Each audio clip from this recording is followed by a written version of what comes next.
ठीक है। तो फिर आज हम लोग करने जा रहे हैं इनकी केमिकल प्रॉपर्टीज। हेडिंग बना दो, chemical properties of alkali metals.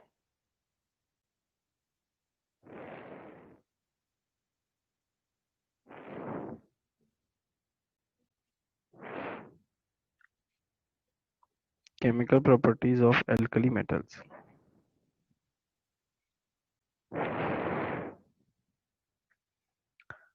पहली केमिकल प्रॉपर्टी है रिएक्शन विद डाइहाइड्रोजन H2।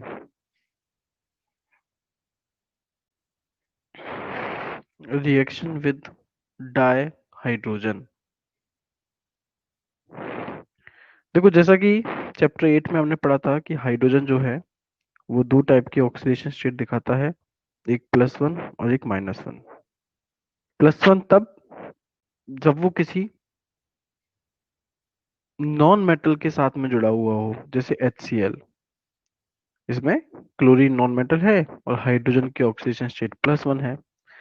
पर अगर हाइड्रोजन किसी मेटल के साथ में जुड़ा हुआ हो, जैसे NaH, तो इस केस में हाइड्रोजन -1 ऑक्सीडेशन स्टेट को दिखाता है और कंपाउंड्स को हम लोग बोलते हैं हाइड्राइड। तो ये जो अल्कली मेटल्स हैं डाइहाइड्रोजन के साथ लगभग 673 केल्विन पर रिएक्ट करते हैं क्रिस्टलाइन हाइड्राइड्स बनाने के लिए। ये हाइड्राइड्स नेचर में आयोनिक होती हैं और इन हाइड्राइड्स का मेल्टिंग पॉइंट, बॉइलिंग पॉइंट जो है वो हाई होता है। लिखिएगा, alkali metals react with dihydrogen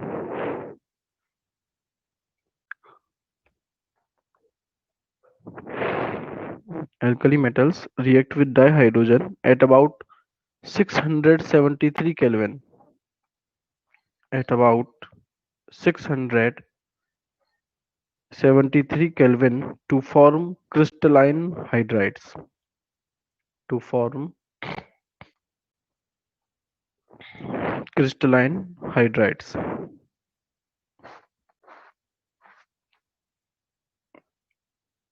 reaction लिख दो बोर्ड पर जो आपको दिख रही है। सबसे पहले 2M, M यहाँ पर आपका एल्कली मेटल है।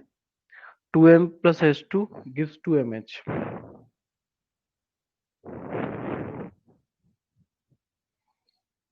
2M plus H2 gives 2MH। आप चाहें तो यहाँ ऑक्सीडेशन स्टेट मार्क कर सकते हैं। यहाँ M जो है उसकी ऑक्सीडेशन स्टेट +1 है और जो H है हाइड्रोजन, उसकी ऑक्सीडेशन स्टेट यहाँ पर -1 है। एरो के ऊपर टेम्परेचर मार्क कर दीजिएगा 673 केल्विन, 673 केल्विन। फिर लिखिएगा रिएक्शन के नीचे, hydrides of alkali metals are hydrides of alkali metals are ionic in nature, ionic in nature and have high melting points, and have high melting points।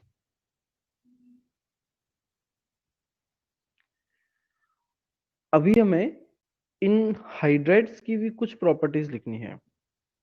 Characteristics of hydrides, characteristics of hydrides.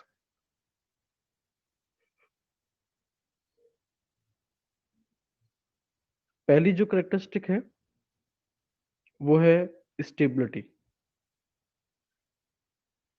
पहली जो characteristic है वो है stability.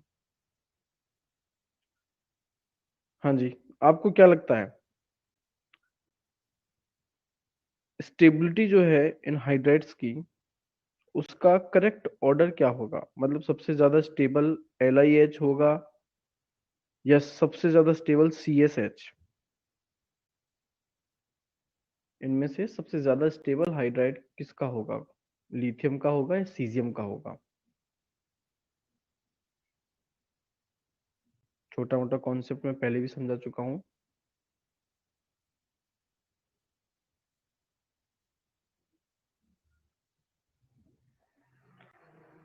भाई आप heat देंगे, जिसके case में ज्यादा आपको हीट देनी पड़ेगी उसे तोड़ने के लिए, मतलब वो उतना ही ज्यादा स्टेबल होगा। और इनमें से वो कौन है या किसका हाइड्राइड है जिसे तोड़ने के लिए आपको एनर्जी या हीट या टेम्परेचर जो है वो सबसे ज्यादा देना पड़ेगा, जिसकी बॉन्ड लेंथ, बॉन्ड की लंबाई लॉन्गेस्ट हो या शॉर्टेस्ट हो। किसे तोड़ने के लिए ज्यादा टेम्परेचर देना पड़ेगा, जिसमें बॉन्ड लॉन्गेस्ट सबसे लंबी हो या बॉन्ड सबसे छोटी हो। शॉर्टेस्ट हो। और शॉर्टेस्ट बॉन्ड किसकी होगी, जिसका साइज सबसे क्या होगा, बड़ा या छोटा, smaller size.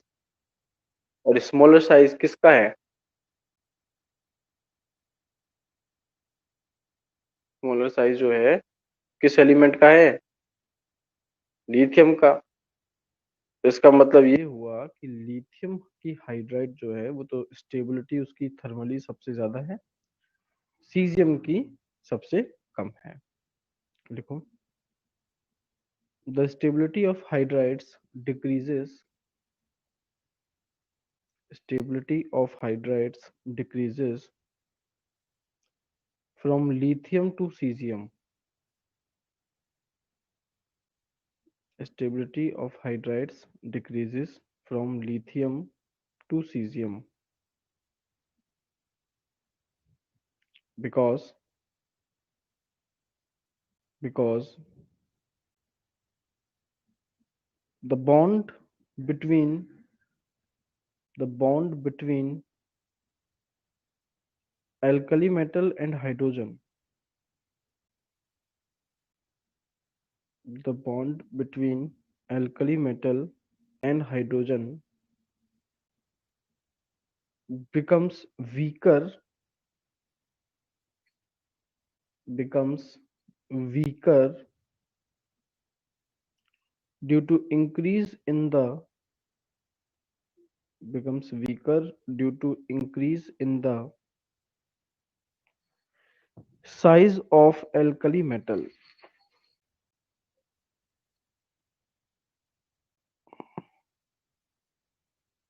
Increase in the size of alkali metal. Alkali metal. तो ये पहली प्रॉपर्टी इनके हाइड्राइड्स की stability. Second property, reaction with water.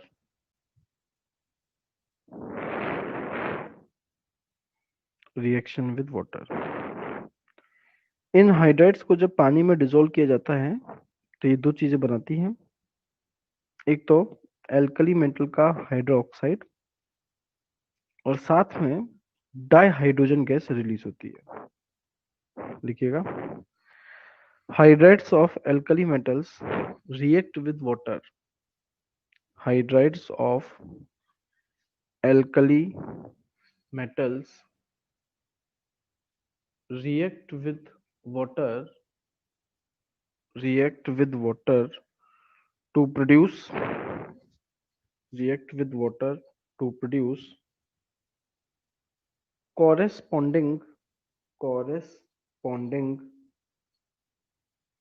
hydroxide corresponding hydroxide and dihydrogen gas, hydroxide and dihydrogen gas। Reaction लिख दीजिएगा, बोर्ड पर जो reaction लिखी हुई है वो रिएक्शन लिख दो।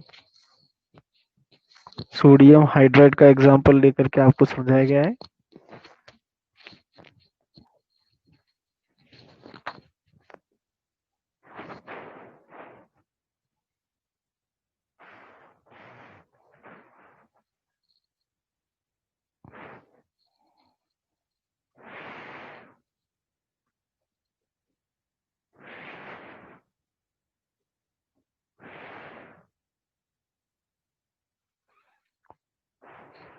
अगली जो प्रॉपर्टी है इन हाइड्राइड्स की वो है रिड्यूसिंग पावर।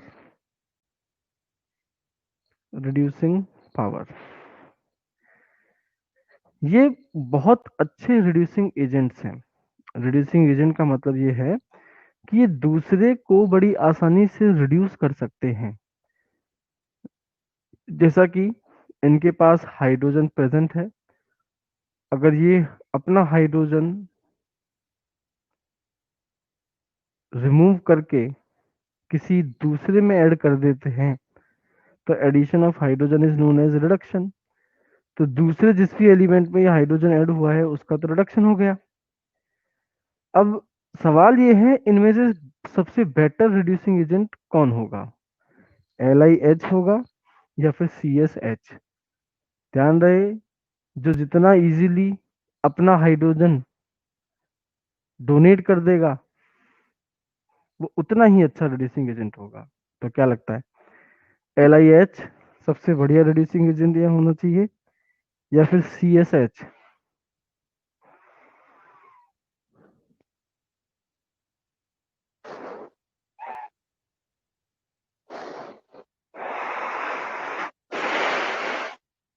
थोड़ी देर पहले कॉन्सेप्ट तुम्हें समझाया था कि भाई बॉन्ड जो है जितना छोटा होगा उसको तोड़ना उतना मुश्किल है। तो LiH के केस में बॉन्ड छोटा है, उसको तोड़ना मुश्किल है, तो हाइड्रोजन कहाँ से रिलीज हो जाएगा इजीली।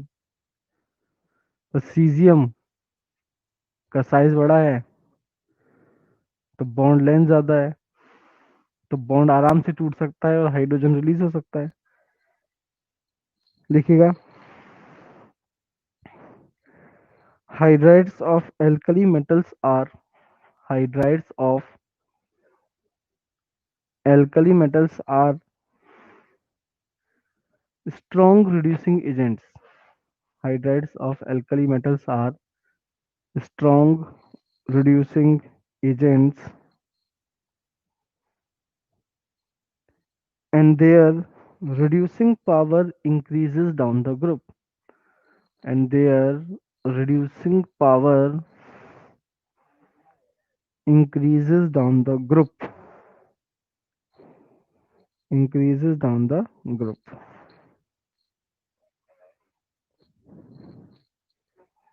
तो ये पहली केमिकल प्रॉपर्टीज हुई एल्कली मेटल्स की, reaction with dihydrogen.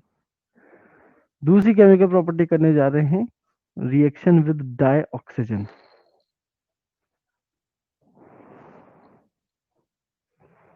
Reaction with dioxygen, ये जो एल्कली मेटल्स हैं एयर या डाई ऑक्सीजन के साथ रिएक्ट करके टोटल 3 टाइप की कंपाउंड्स बनाते हैं। पहला कंपाउंड होता है इनका नॉर्मल जो ऑक्साइड है, क्योंकि ऑक्सीजन की वैलेंसी -2 है, इनकी वैलेंसी +1 है, तो ऑक्साइड का फॉर्मूला जो है वो आपका बन जाता है M2O। लिथियम के अलावा, लिथियम से जब आप नीचे सोडियम पर जंप करते हैं तो सोडियम ऑक्सीजन के साथ रिएक्ट करके ऑक्साइड तो बनाता ही है, और इसके अलावा सोडियम पर ऑक्साइड भी बनाता है। चैप्टर 8 में हमने सब पढ़ा है, ऑक्साइड में ऑक्सीजन की ऑक्सीडेशन स्टेट -2, पर ऑक्साइड में ऑक्सीजन की ऑक्सीडेशन स्टेट -1। तो ये पर ऑक्साइड भी बनाता है। और सोडियम से और नीचे आप चले जाओ पोटेशियम या बाकी एलिमेंट्स में, तो अब ये O2 के साथ रिएक्ट करके सुपर ऑक्साइड भी बनाते हैं। सुपर ऑक्साइड जिसमें ऑक्सीजन की ऑक्सीडेशन स्टेट है -1/2, -1/2। लिथियम ऑक्साइड का फॉर्मूला Li2O, यहाँ 2 लिथियम के लिए 1 ऑक्सीजन है। सोडियम परऑक्साइड का फॉर्मूला Na2O2, यहाँ 1 सोडियम के लिए 1 ऑक्सीजन है। और सुपर ऑक्साइड का फॉर्मूला है KO2। यहाँ एक पोटेशियम के लिए दो ऑक्सीजन है। तो अगर आप देखें तो ऑक्सीजन का नंबर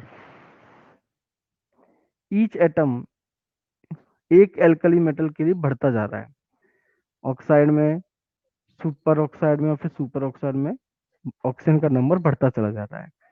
अब ऑक्सीजन जो कि एक इलेक्ट्रोनेगेटिव एटम है, इसका नंबर अगर बढ़ेगा तो सीधी सी बात है इलेक्ट्रोनेगेटिव एटम्स का नंबर बढ़ गया।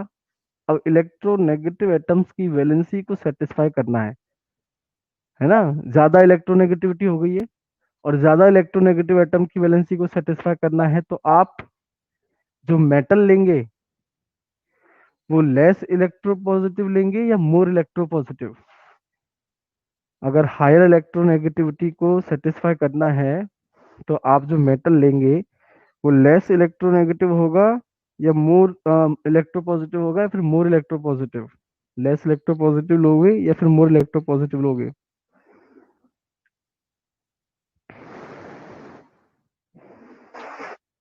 मोर लोगे। और डाउन द ग्रुप जाने पर इलेक्ट्रोपॉजिटिविटी बढ़ती है, इस वजह से लिथियम सिर्फ ऑक्साइड बनाता है, सोडियम परऑक्साइड, और पोटेशियम जो है वो सुपर ऑक्साइड भी बनाता है। देखो, alkali metals when burned in air,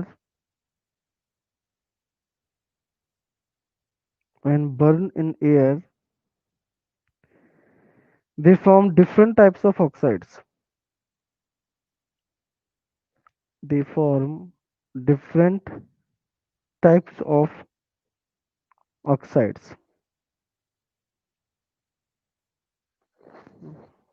पहला, सबसे पहला लिखो,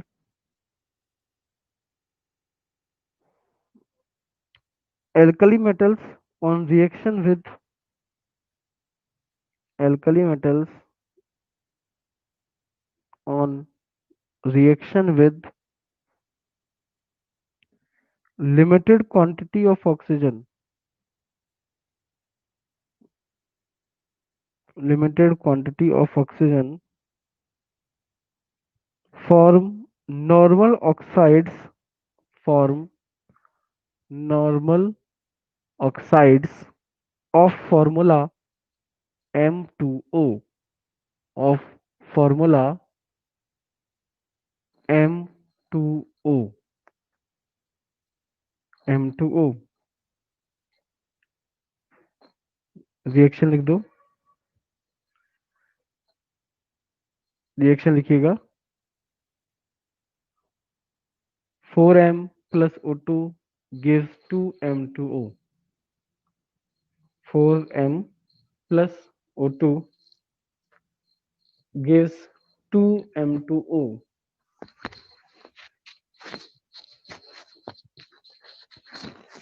gives 2M2O।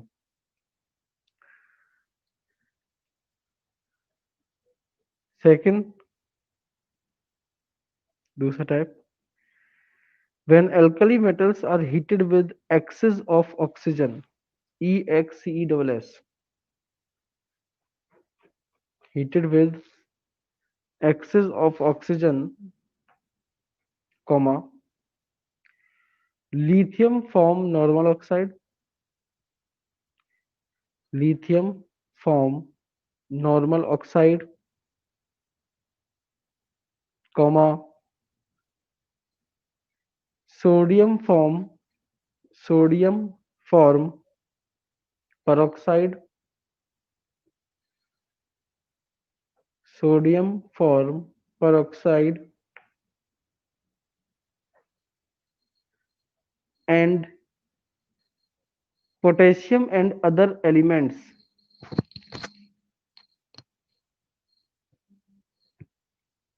potassium and other elements, other elements form superoxides.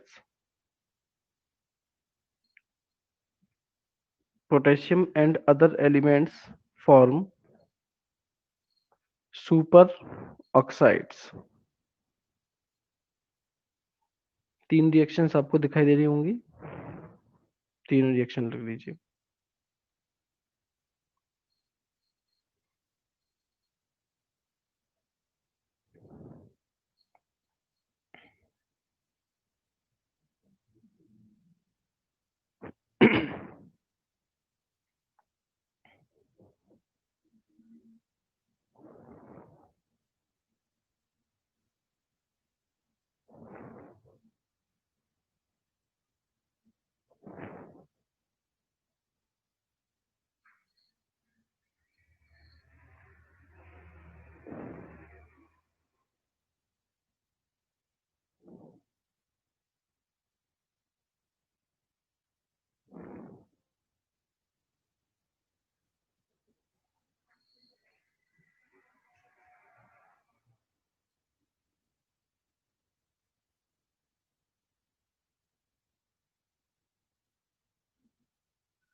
Reaction लिख दी होंगी बच्चों आपने।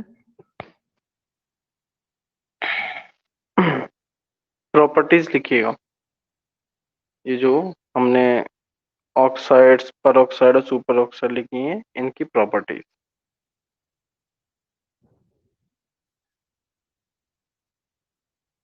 First point,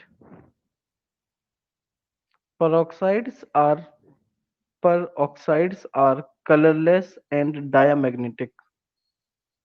Peroxides are colorless and diamagnetic. Colourless और डायमैग्नेटिक वही होता है जिसके अंदर कोई अनपेयर्ड इलेक्ट्रॉन नहीं पाया जाता। तो इनकी जो peroxides हैं वो कलरलेस भी होंगी और डायमैग्नेटिक भी होंगी। Second property, second point, the superoxides are colored and paramagnetic. Superoxides are colored and paramagnetic.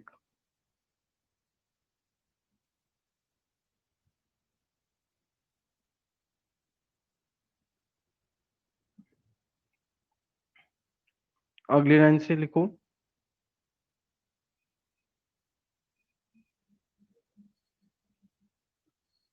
these oxides of alkali metals, oxides of alkali metals dissolve easily in water, dissolve easily in water to form hydroxides, to form hydroxides and produce large amount of heat, and produce large amount of heat. तो ये सभी, चाहे normal oxide हो, super oxide हो, peroxide हो, पानी में dissolve होने के बाद में ये कॉरेस्पॉन्डिंग हाइड्रोक्साइड बनाते हैं और साथ में जो है हीट भी रिलीज होती है। तीन रिएक्शंस लिखी गई हैं, एक लिथियम ऑक्साइड की, एक सोडियम परऑक्साइड की और एक पोटेशियम सुपर ऑक्साइड की। तीनों लिख दीजिए जल्दी से। और बच्चों एक अनाउंसमेंट है आपके लिए, आप लोगों ने शायद न्यूज़पेपर में पढ़ लिया होगा और आपकी शायद टीचर्स ने ये इम्प्लीमेंटेशन भी किया होगा कि बच्चों आपके जो सेशनल मार्क्स हैं, अच्छा आपकी तो 11th क्लास है ना, खैर छोड़ो, तो तुम्हें तो क्या बताना। 10th और जो 12th के जो स्टूडेंट्स हैं उनके जो सेशनल मार्क्स है ना, वो होमवर्क के बेसिस पर दिए जाएंगे।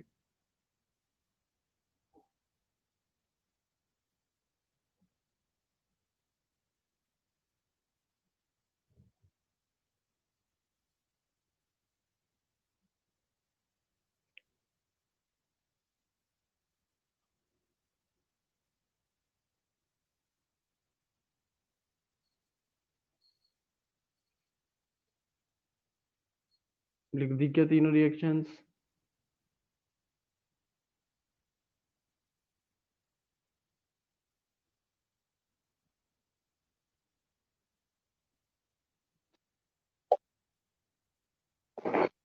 ठीक है जी।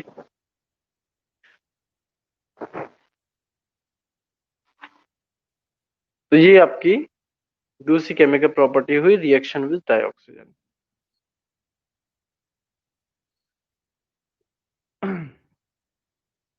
अगली केमिकल प्रॉपर्टी लिखिएगा, reaction with water. Reaction with water, ये सारे मेटल्स पानी इसके साथ रिएक्ट करके या पानी में डिसॉल्व होने के बाद में अपनी अपनी हाइड्रोक्साइड और साथ में डाइहाइड्रोजन गैस जो है उसे प्रोड्यूस करते हैं। देखिएगा, the alkali the alkali metals react with water react with water to produce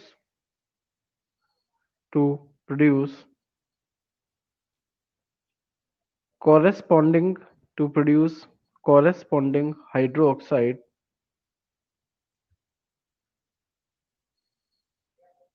corresponding hydroxide which is basic in nature, which is basic in nature along with dihydrogen, along with dihydrogen।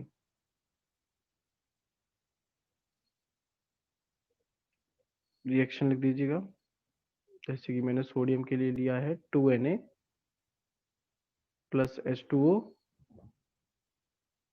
gives 2NaOH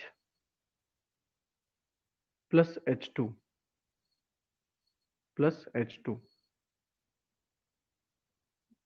जैसे मैंने आपको बताया कि ये जो hydroxides हैं ये basic होती हैं। आपने भी सुना होगा sodium hydroxide, potassium hydroxides are strong base. इनका जो बेसिक स्ट्रेंथ है, जो बेसिक नेचर है या जो बेसिक प्रॉपर्टीज है वो डाउन द ग्रुप जाने पर बढ़ती है। सेम कॉन्सेप्ट है कि भाई सर बेस वो होता है जो OH माइनस आयन रिलीज करता है। इनमें आप सबको OH माइनस आयन दिख रहा होगा जो इजीली OH माइनस आयन को रिलीज कर देगा। मतलब OH और मेटल के बीच में बॉन्ड जितना आसानी से टूट जाएगा बेस भी उतना ही ज्यादा स्ट्रांग हो जाएगा। अब सीजियम का साइज सबसे बड़ा है तो उसकी बॉन्ड जो होगी वो वीक होगी OH माइनस के साथ में। तो इस बॉन्ड को तोड़ना सबसे आसान है और सबसे इजीली सबसे आसानी से सीजियम OH माइनस आयन को रिलीज कर देगा। इस वजह से इन सब के अंदर जो सबसे स्ट्रॉन्ग बेस है वो है आपका सीजियम हाइड्रो ऑक्साइड। तो नेचर ऑफ हाइड्रोक्साइड्स आप इसके अंदर रिएक्शन विद वाटर के अंदर छोटी सी सब हेडिंग बना सकते हैं, nature of hydro oxides.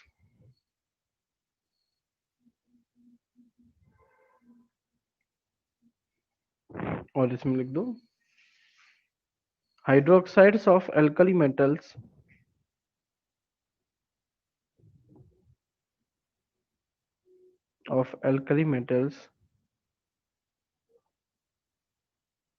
are strong bases are strong bases and their basic strength and their basic strength increases down the group basic strength increases down the group increases down the group।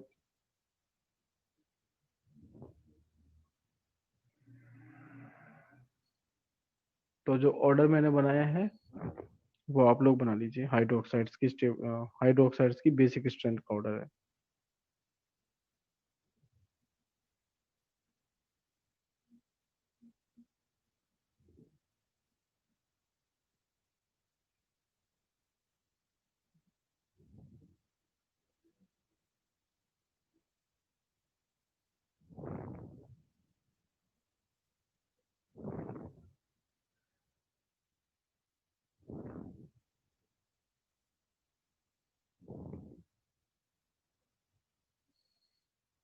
हाँ जी, order बनाने के बाद में ये अपनी ये वाली property तो खत्म हो गई, रिएक्शन विद वाटर। अगली केमिकल प्रॉपर्टी आ रही है reaction with halogens. Reaction with halogens. Halogens की कॉमन नॉर्मल ऑक्सीजन स्टेट -1 है। इन मेटल्स की कॉमन ऑक्सीजन स्टेट +1। दोनों आसानी से एक दूसरे के साथ रिएक्ट करके जो हलाइड बनाते हैं, कंपाउंड हलाइड जो बनाते हैं, उसका फॉर्मूला होगा mx। उसका फॉर्मूला होगा mx। लिखिएगा, alkali metals react with halogens। alkali metals react with halogens to form metal halides, to form metal halides having formula mx।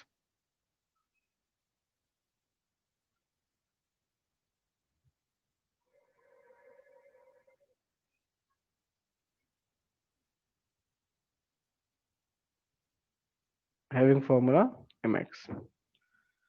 Reaction लिख दो, 2m plus x2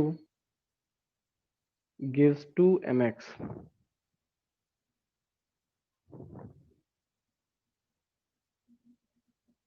gives 2mx।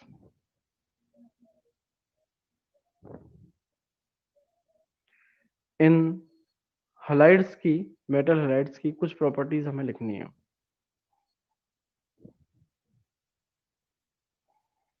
पहली property तो है, लिखिएगा, these metallic halides are ionic crystalline solids। ionic crystalline solids। ionic crystalline solids। जो reactivity है इन metals की, वो डाउन द ग्रुप बढ़ती है, क्योंकि भाई यहाँ पर आयोनिक बॉन्ड बन रहा है जिसमें इलेक्ट्रॉन लूज किया जा रहा है। एल्कली मेटल इलेक्ट्रॉन लूज कर रहा है। जो जितना जल्दी या जितना इजीली इलेक्ट्रॉन लूज कर देगा, मतलब उतना ही ज्यादा रिएक्टिव हुआ।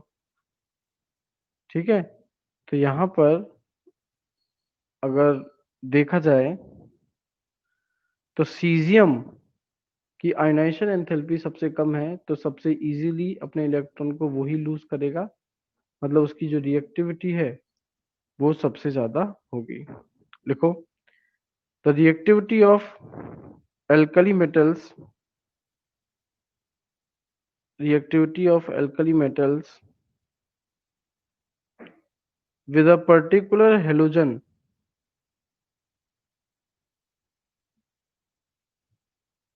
with a particular halogen increases down the group,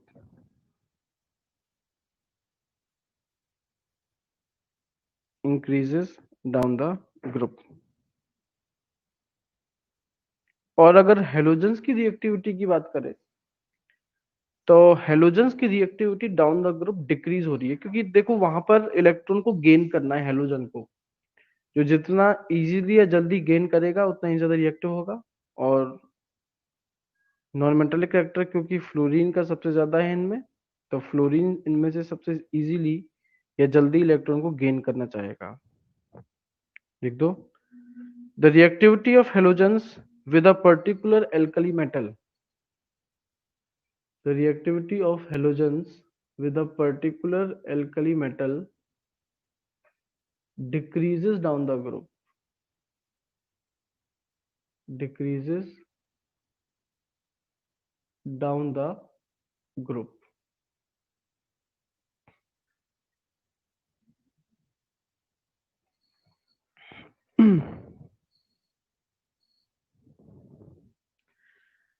बच्चों, क्या मैंने आपको फजान्स रूल पढ़ाया है? फजान्स रूल, फजान्स रूल आपका स्टेट ऑफ मैटर वाले चैप्टर में आता है।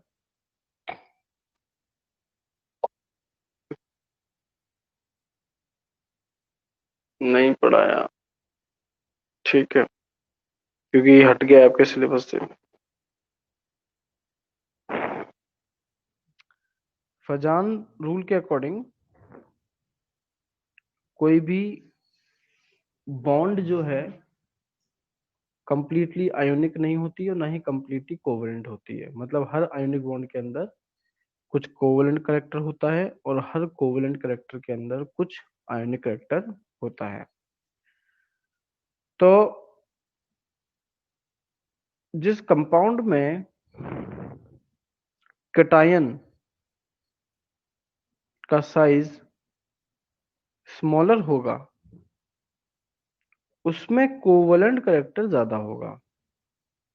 जैसे अगर मैं NaCl और LiCl की बात करूं तो इसमें Li का साइज छोटा है, तो इस LiCl कंपाउंड में कोवेलेंट करेक्टर जो है वो ज्यादा होगा और आयोनिक करेक्टर होगा कम। और एनायन के लिए ये रूल कहता है कि एनायन के केस में साइज जितना ज्यादा बड़ा होगा कोवेलेंट करेक्टर भी उतना ही ज्यादा होगा।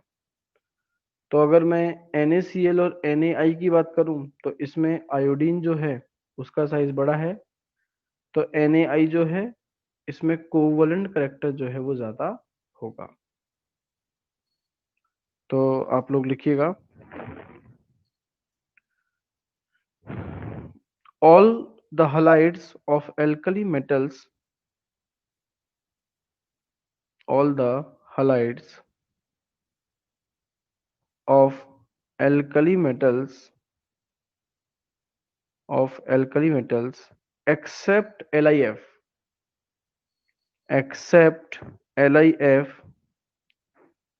are freely soluble in water, are freely soluble in water। तो ये सभी हलाइड्स सिवाय LiF के पानी में बड़ी आसानी से घुल जाती हैं, क्योंकि बच्चों पानी में डालने पर ये अपने आयंस में डिसोसिएट हो जाती है। जैसे आप NaCl को डालोगे तो वो Na प्लस और Cl माइनस में डिसोसिएट हो जाएगा। और ये NaCl के बीच में जो बॉन्ड है इसको तोड़ने के लिए जो एनर्जी है वो वाटर से मिली है, पानी में जब आपने उसे डिसोल्व किया था।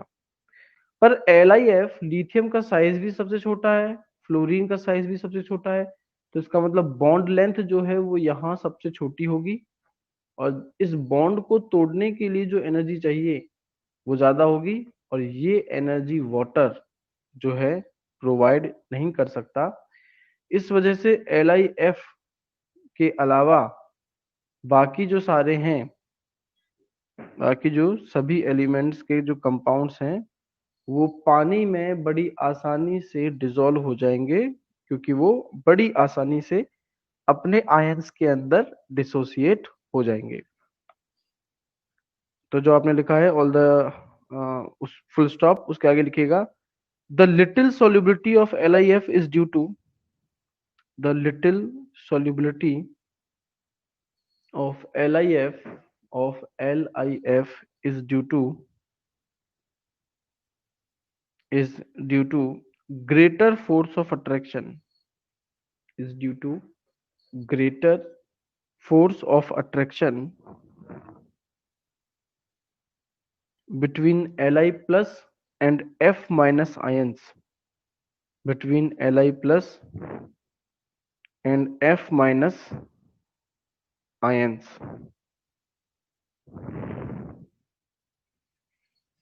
नेक्स्ट अगला point,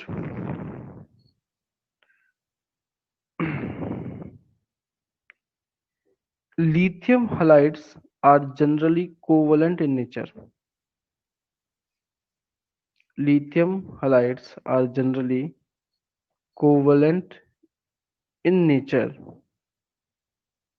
covalent in nature। Bracket में लिख दीजिएगा according to Fajans, FAJAN apostrophe S, according to Fajans rule, according to Fajans rule. तो ये आपका केमिकल प्रॉपर्टी हुई reaction with halogens.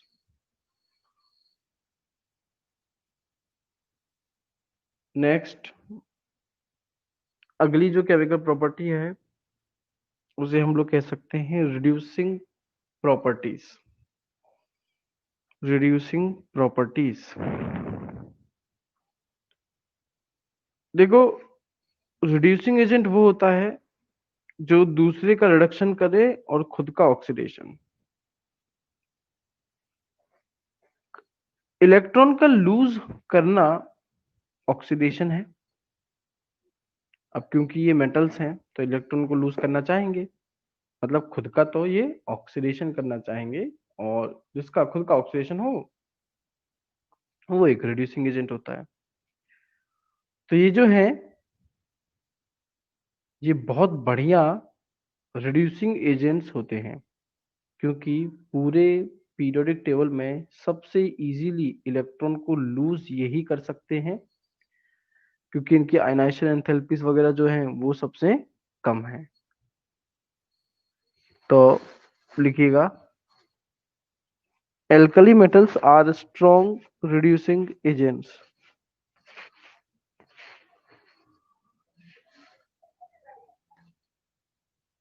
Alkali metals are strong reducing agents due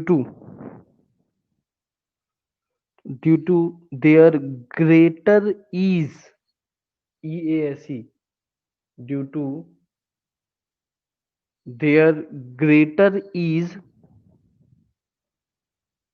to give electrons, to give electrons, to give electrons.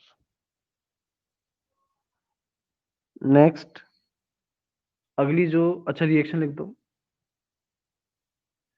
जो M है metal है, वो electron lose करके M plus में कन्वर्ट होना चाहता है, खुद का तो ऑक्सीडेशन कर रहा है, और जिसका रिएक्शन के अंदर खुद का ऑक्सीडेशन हो वो उतना ही बढ़िया रिड्यूसिंग एजेंट कहलाता है। अगली केमिकल प्रॉपर्टी है बच्चों reaction with liquid ammonia. Reaction with liquid ammonia,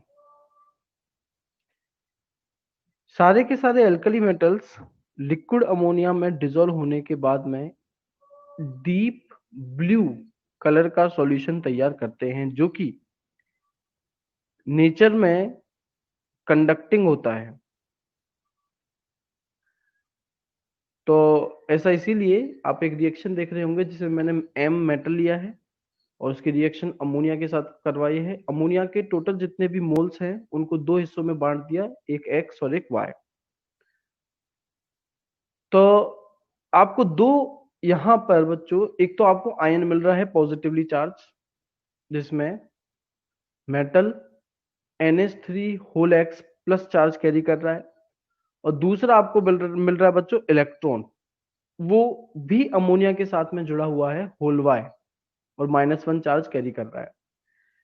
तो ये जो इलेक्ट्रॉन है, फ्री इलेक्ट्रॉन यहां पर जो है, ये तो कलर के लिए रेस्पॉन्सिबल है, जो डीप ब्लू कलर मिला है उसके लिए रेस्पॉन्सिबल है, और जो कैटायन आपको मिल रहा है ये यहां पर गुड कंडक्टिविटी के लिए रेस्पॉन्सिबल है। कैटायन जो है उसको तो यहाँ अमोनिएटेड कैटायन बोलते हैं, और जो दूसरा जिसमें इलेक्ट्रॉन मौजूद है उसको अमोनिएटेड इलेक्ट्रॉन बोलते हैं। तो अमोनिएटेड कैटायन की वजह से तो ये हो जाते हैं गुड कंडक्टर ऑफ इलेक्ट्रिसिटी, और अमोनिएटेड इलेक्ट्रॉन्स की वजह से ये हो जाते हैं आपके क्या, कलरफुल। देखिएगा, alkali metals dissolve in liquid ammonia. Alkali metals dissolve in liquid ammonia to give deep blue solutions.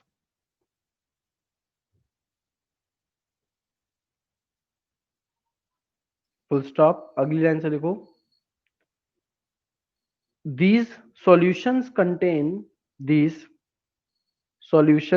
contain ammoniated cations, ammoniated cations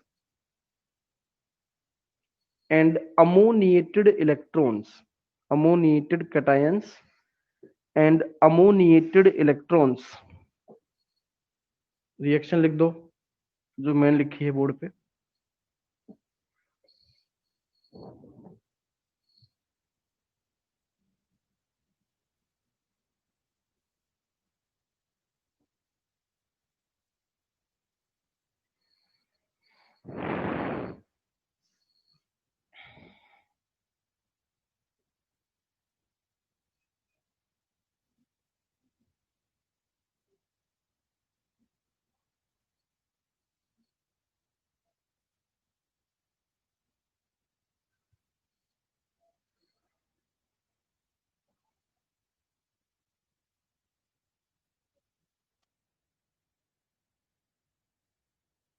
लिखिएगा। The blue color of the solution is due to the blue color। अच्छा reaction बोल दूं। M plus X plus Y NH3 gives M NH3 whole X plus 1 charge plus E NH3 whole Y minus 1 charge।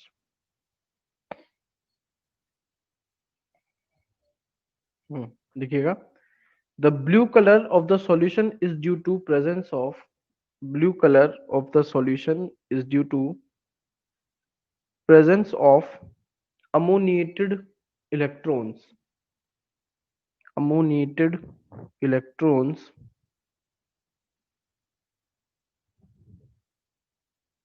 and the electrical conductivity is due to ammoniated cation। Electrical conductivity is due to ammoniated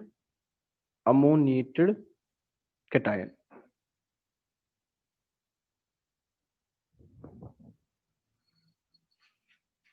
इनकी last chemical property है reaction with sulphur and phosphorus, reaction with sulphur and phosphorus. Sulphur की valency -2 है तो ये react करके sulphide बनाएंगे जिसका formula होगा M2S, और फास्फोरस की वैलेंसी -3 है तो जो फॉस्फाइड बनाएंगे उनका फॉर्मूला बना होगा M3P। लिखो। Alkali metals react with sulfur and phosphorus, alkali metals react with sulfur and phosphorus on heating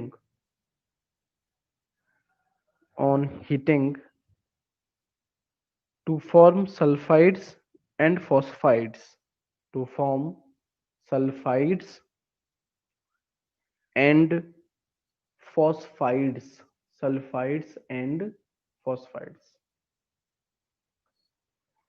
reaction लिखो।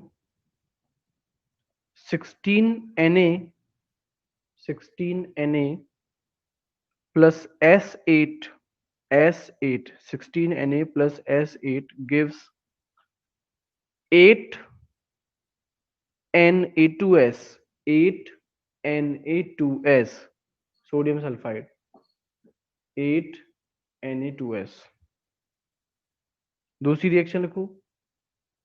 12Na plus P4, 12Na plus P4 gives 4Na3P, 4Na3P sodium phosphide।